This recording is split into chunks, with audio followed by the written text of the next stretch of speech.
Hola, soy el doctor Gustavo Adolfo Rufino, soy médico cardiólogo y quería agradecer a la Fundación Renal por esta invitación para disertar sobre este tema.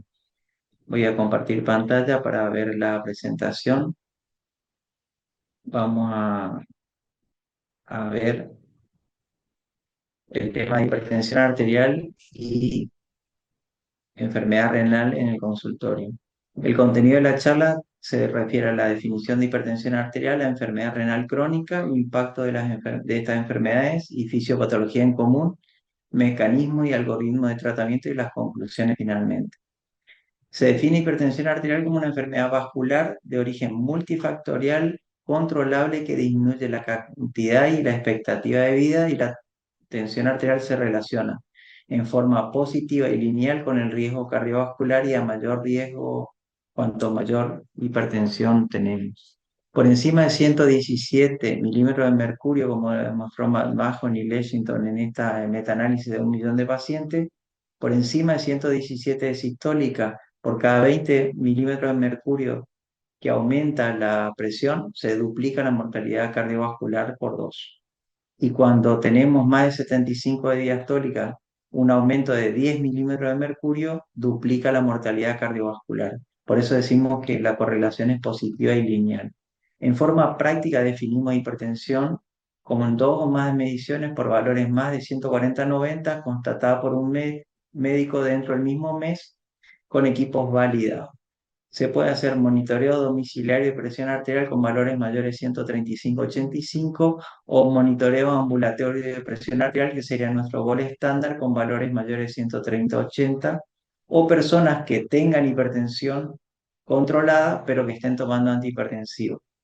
Como pueden ver, la hipertensión es la principal causa de muerte en el mundo en países de altos, medianos o bajos recursos, y sigue siendo el factor de riesgo predominante y más prevalente a nivel del mundo, seguido por los lípidos, la obesidad, la diabetes y la enfermedad renal y el tabaco. Como pueden ver, la alta prevalencia que hay en Argentina es del 46%, y en Sudamérica en general, tanto en Brasil como en Paraguay. Por autorreporte tenemos un 34% de prevalencia, y la prevalencia combinada de autorreporte más mediciones es del 46% en Argentina, según datos del INDEC. Sigue la regla del tercio: uno de cada tres adultos sufre hipertensión arterial, uno de cada tres adultos desconoce la hipertensión arterial, y uno de cada tres adultos que está medicado para hipertensión logra controlar sus cifras tensionales. Acá muestro el estudio PURE y el SESCA que se realizó en Sudamérica, y pueden ver el desconocimiento y el bajo control que tenemos de esta enfermedad. Este es el estudio RENATA 1 y RENATA 2 hecho en Argentina, y pueden ver claramente la regla de los tercios. Un tercio no conoce, un tercio está tratado y solo un tercio está controlado. Para estudiar el hipertenso debemos hacer tres cosas: detectar y confirmar la hipertensión, establecer el riesgo cardiovascular y determinar posibles causas de hipertensión. Fíjense que en la primera consulta, si tenemos presiones arteriales mayor de 180 o mayor de 110, podemos confirmar la enfermedad y proceder al tratamiento. Si en la segunda consulta tenemos un nivel 2, o sea, más de 160 o más de 100, también confirmamos la hipertensión y ya empezamos el tratamiento. Pero el grupo de duda está en la presión limítrofe entre 130 y los que tienen 159 de presión sistólica, y entre 85 y 99 de diastólica. En esos pacientes, para clarificar el diagnóstico, realizamos mapa o monitoreo domiciliario de la presión arterial, y con eso definimos hipertensión arterial si tiene más de 135-85, o si no tiene hipertensión lo controlamos al año. Estos serían los procedimientos, como el promedio de 24 horas por mapa, mayor de 130-80, que es el patrón oro para el diagnóstico, y otra alternativa es el monitoreo domiciliario con equipos validados, que no incluye la presión nocturna, y serían valores mayores de 135-85. Con esto vamos a tener cuatro situaciones: los verdaderos normotensos, que son los que tienen menos de 140-90 en consultorio y menos de 135-85 en presión ambulatoria; los verdaderos hipertensos, que son los que tienen alta la presión en consultorio, más de 140-90, y alta en su domicilio, más de 135-85. Después hay un grupo especial muy frecuente en el consultorio: uno de cada tres pacientes que tiene hipertensión de guardapolvo blanco, y tienen un riesgo intermedio medio entre normotensos e hipertensos y representan los pacientes que tienen alto en el consultorio pero baja presión en la casa. Y hay un grupo especial de hipertensión oculta que son los que tienen baja la presión en la casa pero tienen alta en el consultorio. Acá podemos ver la clasificación actual que se va a revisar en el Congreso de abril de este año y vemos que los normotensos son los que tienen menos de 130, menos de 85 y ahí tienen las otras categorías de hipertensión nivel 1, 2 y 3 y la hipertensión sistólica aislada que comprende a las personas que tienen más de 140 y menos de 90 de diastólica. Establecer el riesgo cardiovascular global es sumamente importante porque en realidad lo que nosotros medicamos es el riesgo. Esto lo hacemos con examen físico, con interrogatorio, rutina de laboratorio y un electrocardiograma. Ahí vemos los factores de riesgo, vemos si el paciente presenta hipertrofia. En los diabéticos hacemos examen renal y examen oftalmológico y ahí definimos la relación albúmina-creatinina y el clearance de creatinina. Con esto vamos a tener dos situaciones que nos van a dar el riesgo de los pacientes, el nivel de presión arterial de menor a mayor y los niveles o las asociaciones de factores de riesgo, daño de órgano blanco asintomático y la presencia de condiciones clínicas asociadas. Entre las principales asociaciones que tenemos de condiciones clínicas asociadas, tenemos la insuficiencia renal crónica, que es lo que nos compete en la charla de hoy. Y fíjense que cualquier paciente con estas condiciones clínicas, infarto, ACV, enfermedad arterial periférica, revascularizado o con insuficiencia renal crónica, cualquiera sea el nivel de presión arterial que tienen, son pacientes de muy alto riesgo cardiovascular. Para detectar posibles causas de hipertensión arterial secundaria, hacemos lo mismo, anamnesis, examen físico y rutina de laboratorio. Y como pueden ver acá, dos de las cuatro principales causas de secundaria de hipertensión arterial son renales. Tenemos la hipertensión renovascular y el aldosteronismo primario. Podemos identificar el aldosteronismo por hipopotasemia espontánea o inducida por diuréticos tiacídicos, hipertensión resistente, hipertensión grado 3 al encontrar un incidentaloma adrenal o pacientes que tuvieron ACV a edades tempranas. También vemos renovascular, vamos a tener hipertensión resistente con insuficiencia renal progresiva, hipertensión maligna, la presencia de edema agudo pulmón recurrente y cuando un paciente es medicado con inhibidores de la renina-angiotensina-aldosterona, cuando aumenta la creatinina mayor de un 30%. Eso nos hace sospechar de hipertensión renovascular. Como pueden ver acá, los determinantes de la presión arterial son la volemia, el trabajo cardíaco y la resistencia periférica. Dos de estas tres condiciones que regulan la presión están reguladas por el riñón. La resistencia periférica a través del sistema renina-angiotensina-aldosterona y la volemia a través del filtrado glomerular. Fíjense, por cardiología de impedancia podemos tener tres situaciones hemodinámicas en un hipertenso. El hipodinámico que tiene alta resistencia vascular, pero bajo índice y bajo contenido de flujo. El que es hiperdinamico, que tiene índice cardíaco aumentado, y el más común en los renales, que sería el de expansión, donde el contenido de fluidos totales está aumentado. Para definir enfermedad renal crónica en forma práctica, tenemos que tener durante 3 meses o más tiempo alteraciones del filtrado menos de 60 mililitros por minuto por 1,73 metros cuadrados, serían categorías de la categoría 3 a 5, albuminuria, o sea, más de 30 miligramos por gramo de creatinina en orina, sedimento urinario patológico como cilindros o hematuria, anormalidades en los electrolitos como pueden ser la acidosis metabólica, anormalidades en la histología renal, corteza y médula, anormalidades anatómicas detectadas por imagen, riñón poliquístico y el tamaño renal, historia de trasplante. Recuerden también evaluar a los pacientes que son monorrenos. Existe una correlación directa entre la enfermedad renal y la enfermedad cardiovascular y la mayoría de los enfermos renales mueren de causas cardiovasculares. La enfermedad renal empeora y acelera la enfermedad. Fíjense que la hipertensión sigue al riñón. En 1975 Dahl hizo este experimento de trasplantar a ratas sanas, riñones de ratas enfermas, y la hipertensión siguió al riñón. Y hizo el experimento reverso y le dio a ratas sanas riñones de ratas enfermas y desarrollaron también hipertensión y lo contrario. Como muestra Vidani acá, la hipertensión genera injuria renal, la masa renal disminuye, genera proteinuria y produce mayor enfermedad renal, lo que genera nefroesclerosis e hipertensión maligna. Recuerden que cuando nosotros tenemos enfermedad renal crónica vamos a tener mayor hipertensión. Acá pueden ver los grados de hipertensión cómo aumentan. Y cuando ustedes vean acá, van a ver que la hipertensión arterial también genera mayor cantidad de enfermedad renal. O sea que la enfermedad renal genera hipertensión y la hipertensión también genera enfermedad renal. Acá podemos ver la prevalencia en el mundo de enfermedad renal es del 9,1% y en Argentina es del 12,7% según esta encuesta nacional. Como podríamos decir, 1 de cada 8 argentinos tiene enfermedad renal crónica, aunque solamente el 11% de los argentinos conozcan esta condición. Este es uno de los cuadros que más me gusta de Sarnac, donde ustedes pueden ver que si un paciente inicia aquí con un infarto agudo de miocardio o cualquier evento vascular va a tener este riesgo de mortalidad representado en este triángulo azul. Y si un paciente en esta etapa empieza con fallo renal crónico y aumenta o va progresando en su fallo renal, antes de llegar a diálisis, muy probablemente se muera de una enfermedad cardiovascular aterosclerótica o no aterosclerótica por muerte súbita, calcificación arterial, hipertrofia, ictus isquémico o hemorrágico.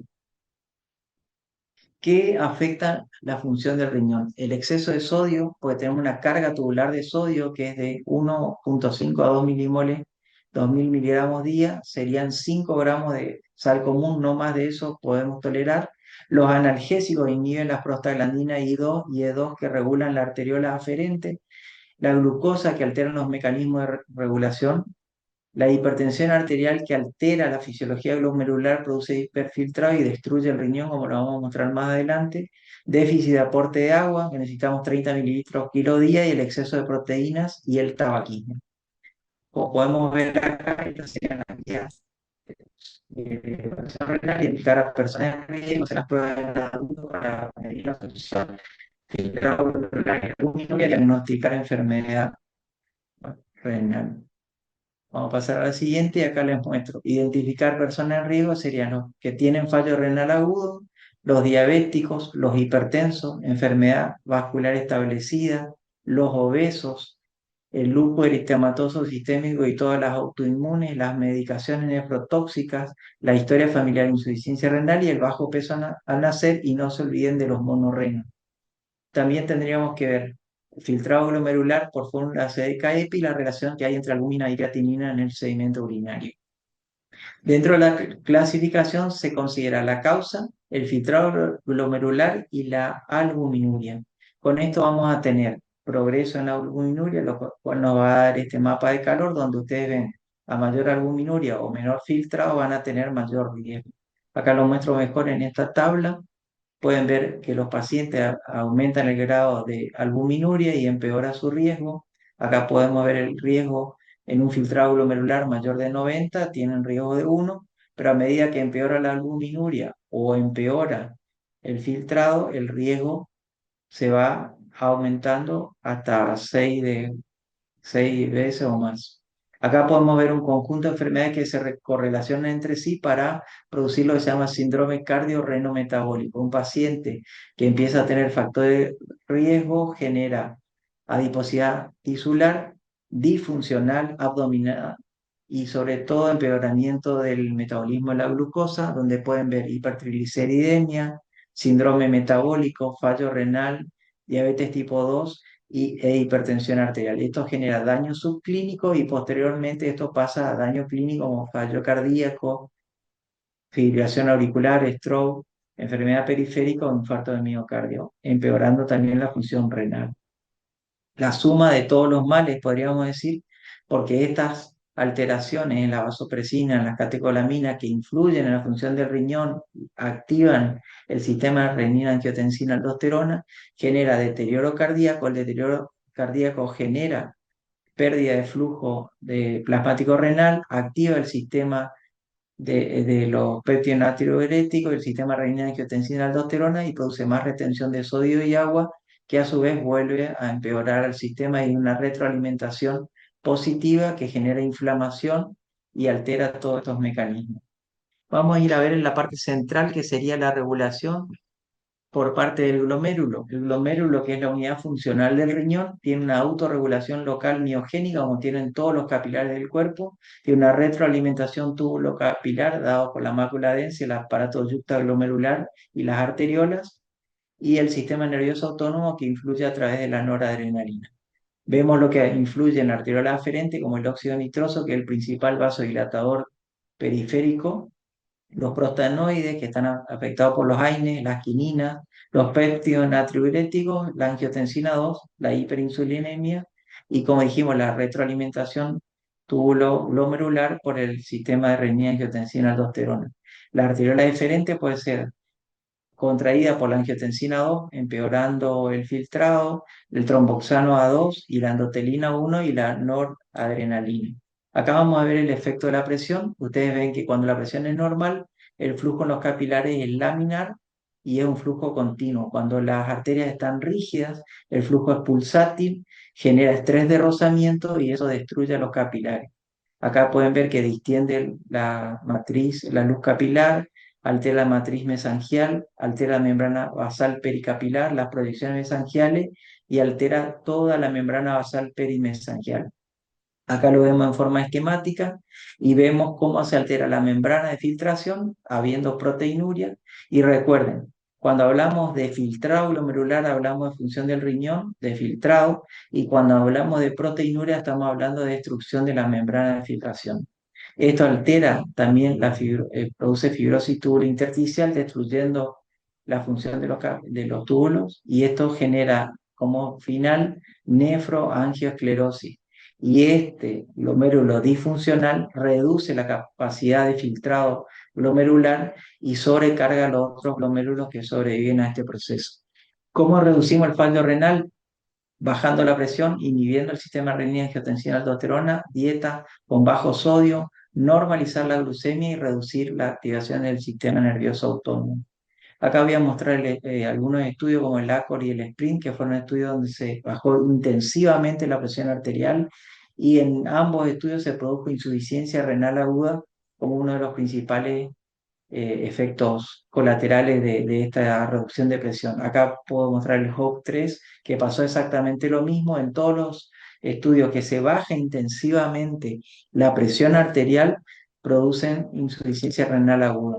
Esto produce un aumento de la creatinina del 12% con una reducción de la excreción de albúmina creatinina del 30%. Pero si ustedes pueden ver, no hay ningún biomarcador de daño tubular que se vea afectado como para pensar que esta reducción de la presión arterial pueda ser brusca o dañina, digamos, al riñón. Acá pueden ver que el filtrado glomerular estimado bajó un 10% y ustedes pueden ver que el ratio de albúmina-creatinina bajó un 30% sin alterarse ninguno de los biomarcadores. Hay que pensar que cuando uno reduce la presión arterial, lo que busca es reducir el hiperfiltrado de estos riñones, perdón, de los glomérulos disfuncionales. La reducción de la presión intraglomerular tenemos que hacerla descendiendo la presión arterial para reducir la presión intraglomerular, bloqueando el sistema renina-angiotensina-aldosterona que dilata la arteriola deferente y baja la presión arterial, reduce la presión intraglomerular. Y el tercer mecanismo es inhibir los receptores de SGLT2, que son sodio-glucosa cotransportador, que producen vasoconstricción de la arteriola deferente, aparte de reducir el sodio a nivel del túbulo distal. Al pensar en tratamiento, primero hay que bajar la presión, hidratar, hacer ejercicio y dieta hiposódica, bloquear el sistema renina-angiotensina y usar glifosina en el grupo que está indicado, serían los diabéticos, en los insuficientes cardíacos, en los pacientes que tienen microalbuminuria y todos aquellos que tengan función renal mayor de 20 mililitros minuto hasta la diálisis. Acá tienen lo que dicen las guías. Fíjense, el beneficio cardiovascular y renal se da en mayores que tengan más de 20 mililitros filtrados y en los que tienen un filtrado casi normal entre 60 y 90 se previene la insuficiencia cardíaca y la insuficiencia renal. Este sería el algoritmo de tratamiento en enfermos, en hipertensos que tienen enfermedad renal. Si tienen más de 30, acuérdense este valor, 30 mililitros minutos. Si tienen más de 30, podemos usar el tratamiento del esquema habitual que usamos, que es IECA o ARA2, más antagonista del calcio, más algún diurético tiacídico o algún diurético tiacídico. Cuando llegamos a full dosis de estos pacientes y no logramos controlar la presión, se pueden agregar las tres estrategias: diurético tiacídico, antagonista del calcio y IECA o ARA2, el que ustedes elijan. Cuando el paciente no logra controlar con máximas dosis la presión, hablamos de verdaderos resistentes. Son hipertensos resistentes y se puede usar espironolactona o cualquier otro mineralocorticoide. Actualmente hay mucha evidencia sobre finerenona, sobre todo en diabéticos.